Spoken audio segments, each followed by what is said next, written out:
beaten by one.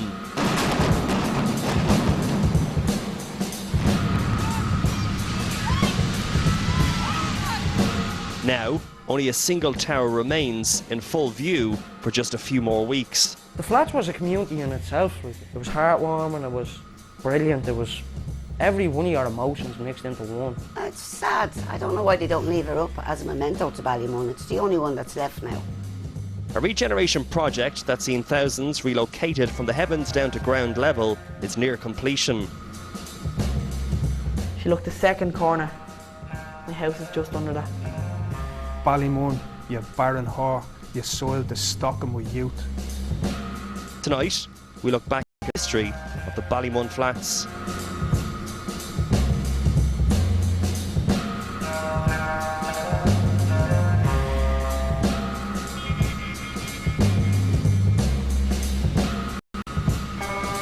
"16-year-old Jamie Harrington is a native of Ballymun since birth.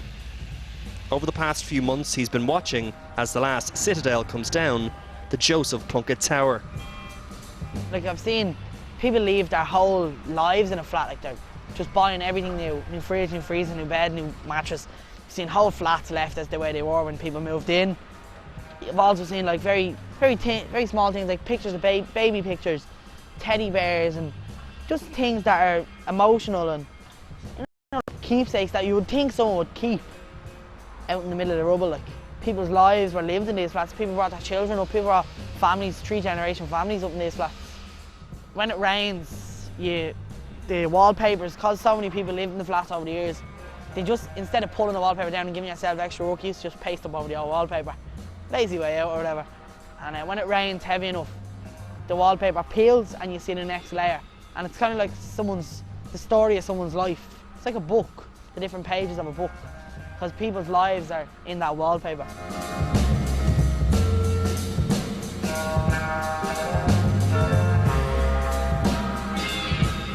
Once there were 36 blocks, including 7 towers, named after the 7 leaders of the Easter Rising. Like their Republican forebearers, they've left a legacy, one that stretches back 50 years. In 1960s Dublin, the housing waiting list exceeded 5,000 families.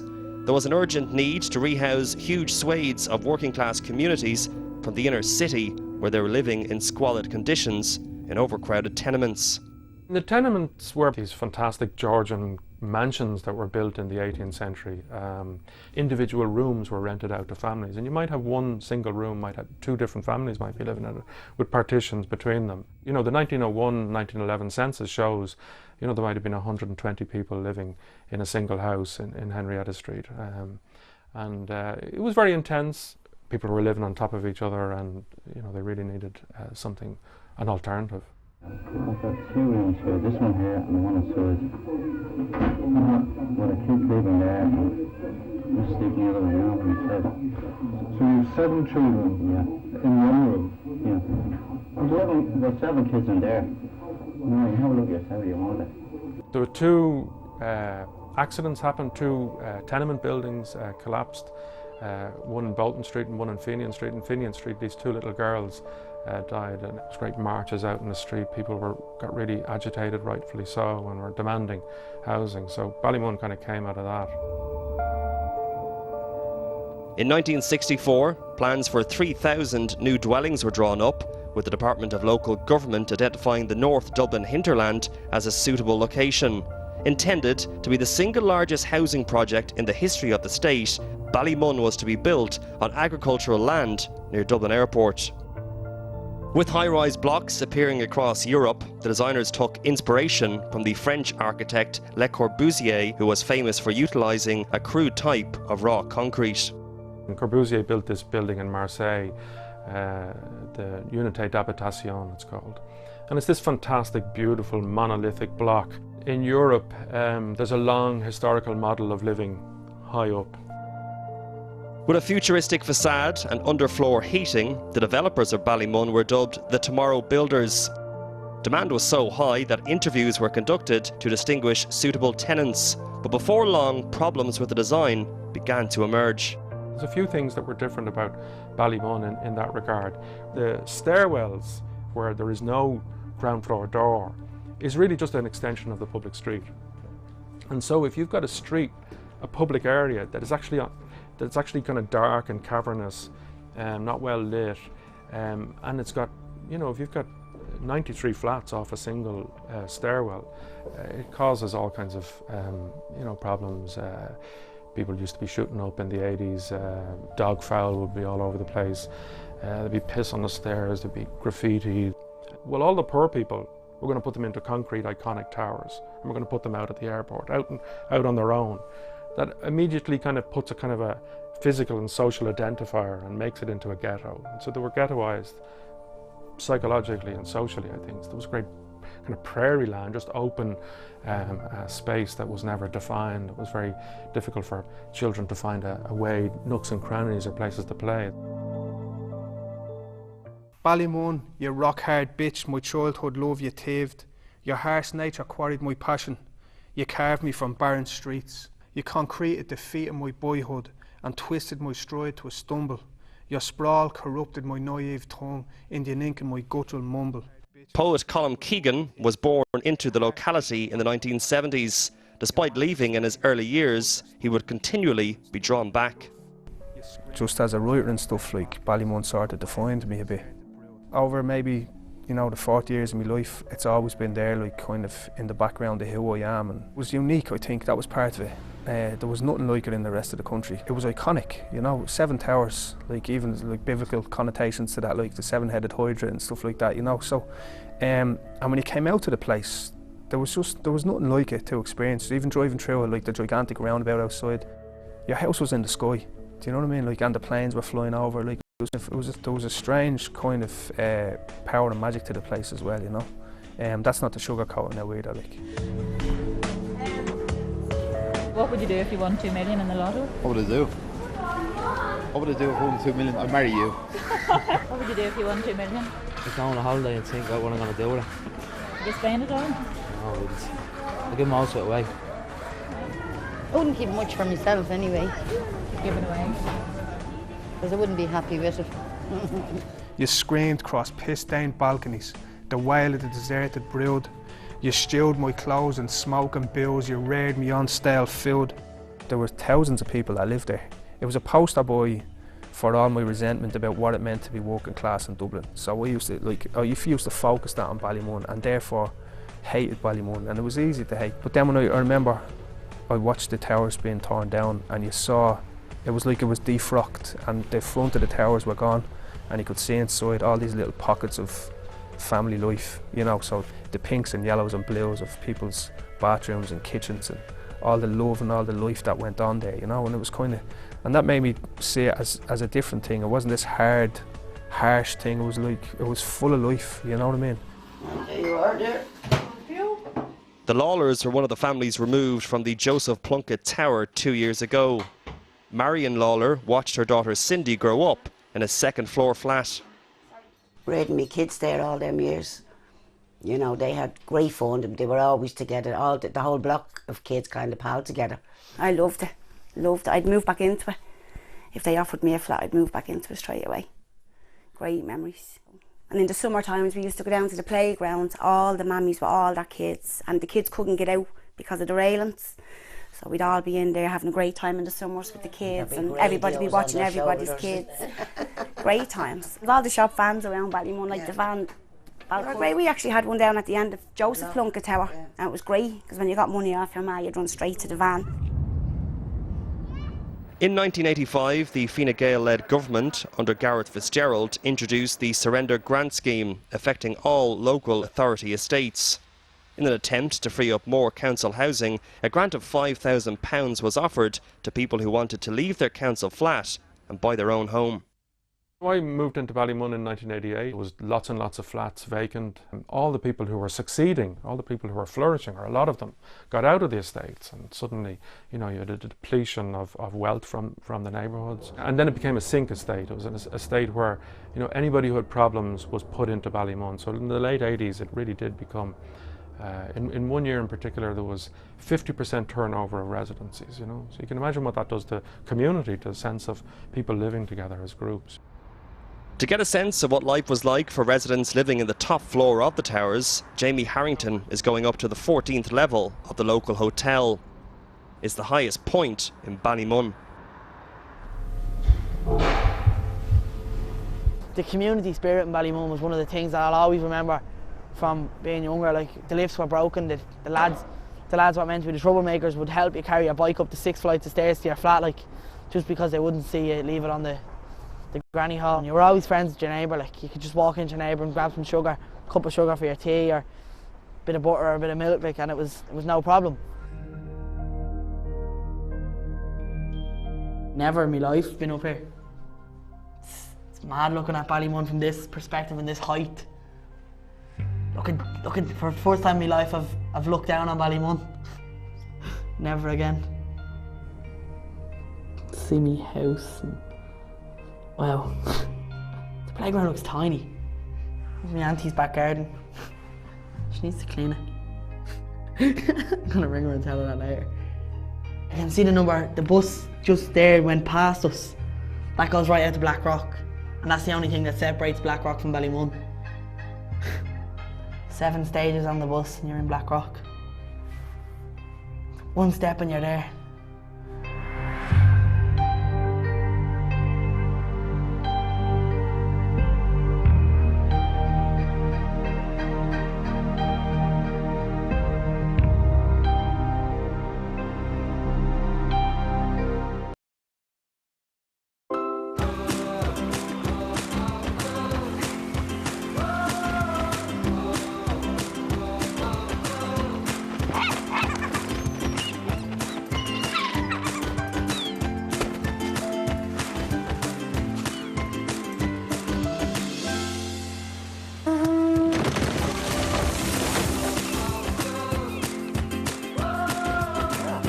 Discover new Paradise Bay. Download now. The big Harry Corrie summer sale must end soon, with great offers in store and online at harrycorrie.ie. Harry Corrie, the curtain and bedding specialist.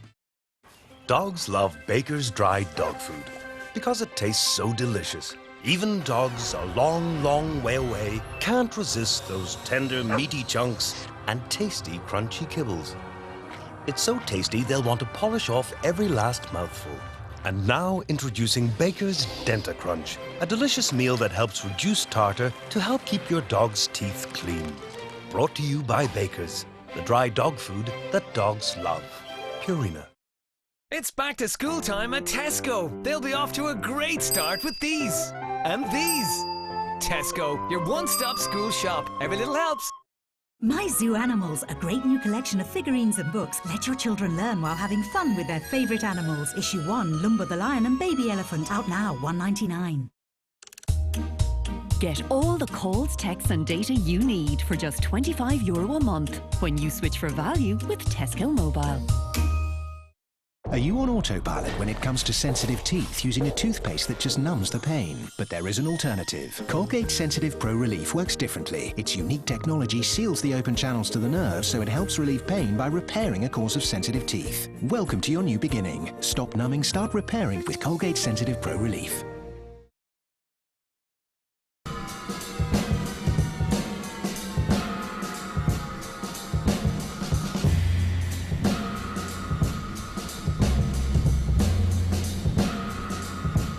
In the 1990s, Ballymun continued to suffer from antisocial problems, drugs and deprivation.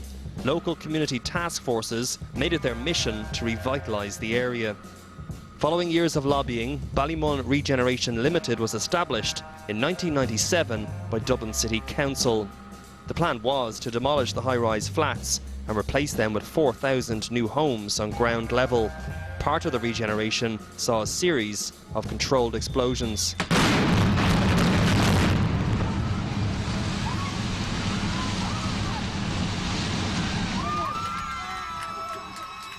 It was a kind of a really sad occasion and a really happy occasion because people thought, well, this is progress, we're getting somewhere, this is really, really going to happen.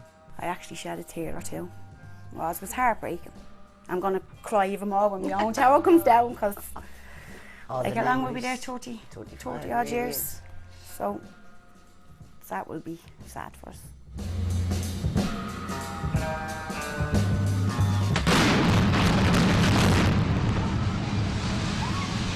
Then I seen it coming, I said, oh my God. You know, but it was sad looking at them coming down. It's a shame. It's a shame because they were beautiful flats. For youth groups, the push for regeneration created a number of centres, including the Reco, a place where the young can access games, counselling services and advice. Today, those who grew up in the flats are discussing its legacy and what it means to have a Ballymun address. Why have we got this bad of a reputation if we're not that bad? There's a stigma everywhere. No place is going to be perfect. That where you're from is always going to say who you are to someone else, but to you, like, I'm proud of you from where I am. I'm proud of you from here. I was born and raised out. My mum was like that. I just think it's weird that like there would be a negative stigma of Ballymun, but there'd be a negative stigma of somewhere on the south side where it'd be like, oh, these people, they're stuck up, they wouldn't talk. Tala gets it an awful lot. Like, yeah. And I've mates out in Tala. You know, going to college then and saying I'm from Ballymun. There's been people and they just give you a second look, as if to say like, well, not what are you doing here, but we wouldn't expect someone from Ballymun to be where you are. You two, like before they were actually ever even famous, they used to busk outside that church. Yeah, right next to us. Because he's from up the road. Yeah, you know what I mean? So therefore, like, there's great people around. In the flat I live in, my sister and brother was born in that flat, like. My brother was born on the bathroom floor, my sister was born on my sofa. You know what I mean? That flat is more than just a flat, it's more than just a home. It's a part of who we are, it's a birthplace, it's always going to be home. A house isn't me home, a house I'll never come to terms with being a house being home.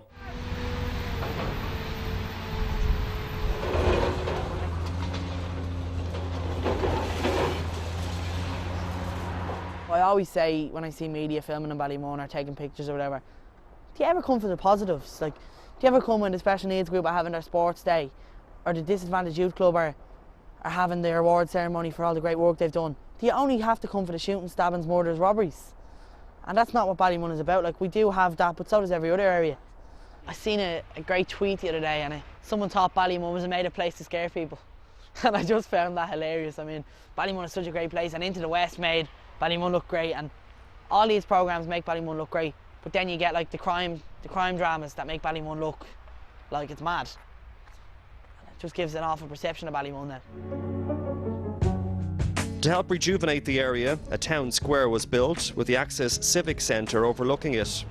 For Jamie and his peers, one of the unforeseen benefits has been the emergence of a burgeoning local music scene. And we're going to meet Linko and the lads who are putting down a rap track. Rap is a big part of Ballymun for young people. It's a way of people to express themselves through music without having to kind of, your mates go, oh, look at you singing. Prosper, respect this, watch me project this perspective. In the back of the head there's a frame with a scene with some palm trees, flickers on the wheel, I thought it's printed along tropical seas. Equatorial tropical breeze, reasons that I can't perceive, we picked up, set sail for the land of green. Cut it there. My name's Ryan Lincoln, rap name's Linko. It's not that hard to tell where I got that, but yeah, I'm from Ballymun, lived here all my life, but as you can tell, the roots are elsewhere. From Ghana originally, like I was born there, moved to Ireland when I was about 2. And we've been in Ballymun ever since. Expect to prosper, respect this, watch me project this perspective. Especially over the last few years, I've seen it more and more. Like, I'd be walking down the road, you see young fellas younger than us that are standing, you know what I mean, little groups having raps to each other, and you know, you wouldn't have seen that by the time I was growing up, like, so it definitely is an outlet. Like, you'd hear a lot of people, like, the rap over here tends to be a bit more kind of real, you know, we haven't got that whole flash cars, money and women type of thing, like, we don't have that over here, so it tends to be more of a tool for, you know what I mean, people without a voice to have a voice. While the Axis has given the youth an outlet to channel creativity, across the road a major eyesore blights the main street. Part of the regeneration involved an €800 million shopping centre, meant to be the town's commercial core by 2013. But Treasury Holdings, who was to deliver it, went into receivership during the recession. Today, only a handful of units are occupied. I remember when I was younger, I used to hang around the shopping centre a lot because I'd have nothing to do. And I remember going into the shopping centre and just trying to get odd jobs, and then as the years went on, and it started closing and closing and closing. Then the big blow was losing Tesco. Ballymun regeneration. They promised us this 11-screen cinema and a bowling alley and a shopping centre and a this and a that.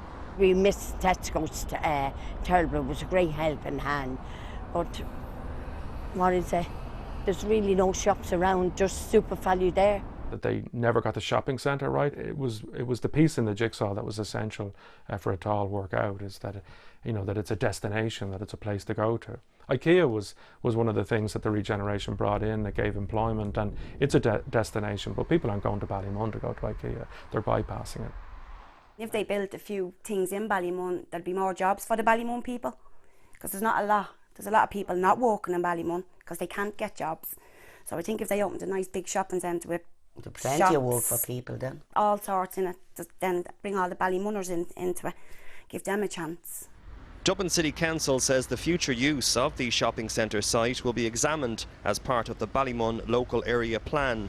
In the meantime, many of the tower's former residents nearby are adjusting to life in homes with 2 floors instead of 15. I'm living here now 2 years, and I was in Joseph Plunkett Tower for 35 odd years. You're great neighbours when you're in the flats, great neighbours. I mean, since we got the houses now, you see one of them every 2-3 weeks maybe. You'd see them every day in the towers going up and down the stairs. And I love it now. I was sad at the beginning when I was leaving the tower. Like, we were all crying and all upset because we had to leave. I didn't want to leave the tower. Most of the people that lived in the tower didn't want to leave it. One of the ambitious things that they did, and one of the things that was a kind of a reparation of what they did before, was that they kept the community in Ballymun. They didn't move them to somewhere else to rebuild. And that happened, I mean, that happens when they demolished project housing in America. They just moved them all out. They don't even necessarily rehouse them. They just say, we're demolishing this, go find housing somewhere else. Here they said, we're going to keep the community. And there was a lot of disruption. People, it was a heavy 10, 15 years. 2,814 apartments in 7 15-storey tower blocks, 19 8-storey spine blocks and 10 4-storey walk-up blocks. All to be a distant memory in the coming months as the next phase of the redevelopment begins and another chapter ends for Ballymun. Those who live there have mixed emotions. Even despite the blocks being torn down and the shopping centre being made derelict now, it hasn't broken the Ballymun spirit. People still have pride in where they're from. Yeah, and there's people that would have loved nothing better to see them flats stand strong, to see their memories, their childhood, their personalities. The blocks, yeah, fair enough, people say it was a concrete jungle, but it was our solid concrete jungle, and it could never, ever be broken until now. It's sad. I don't know why they don't leave it up as a memento to Ballymun. It's the only one that's left now. I mean, and there's 90 flats in it. They could rehouse 90 families in that. Take the people off the streets, just do up the tower, and there's 90 families rehoused. I think it's a shame, really, that they're pulling that tower down. I see regeneration as a success. Ballymun has always, its reputation precedes it, and I hope now it's, precedes it for all the fabulous arts things that go on.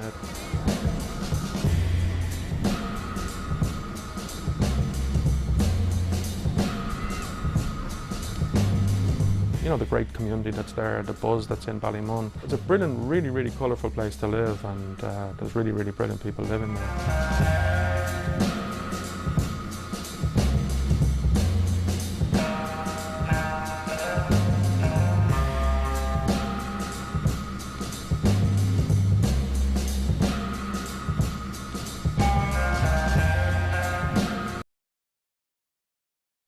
Is your family's immune system ready to go back to school? Changing seasons and unpredictable weather can affect us all. So why not give the immune system a healthy breakfast every morning? Danone Actimel contains exclusive LKCI cultures and vitamins B6 and D. Vitamins that help support the immune system, and your family can enjoy a full day happy that their immune system has had a healthy breakfast. Danone Actimel. Breakfast for the immune system. Danone.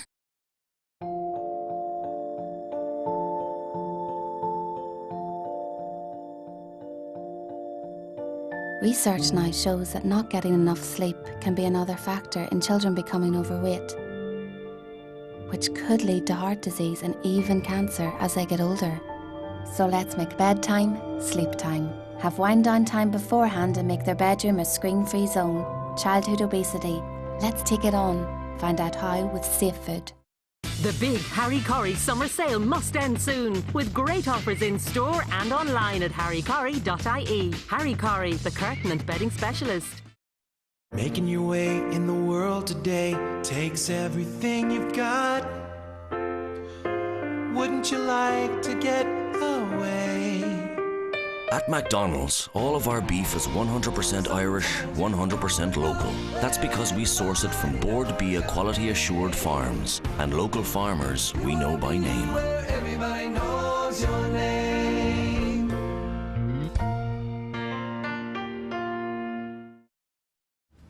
It's not luck, it's hard work.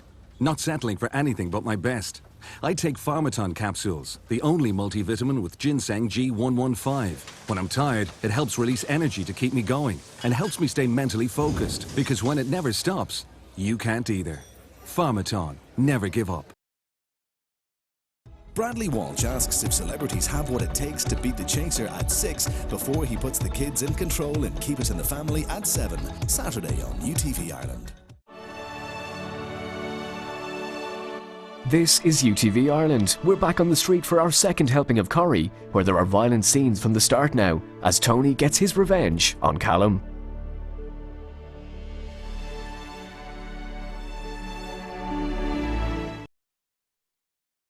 For style, for quality, for the car brand that's the word on the street. Hyundai. Believe everything you hear. Coronation Street, in association with Hyundai.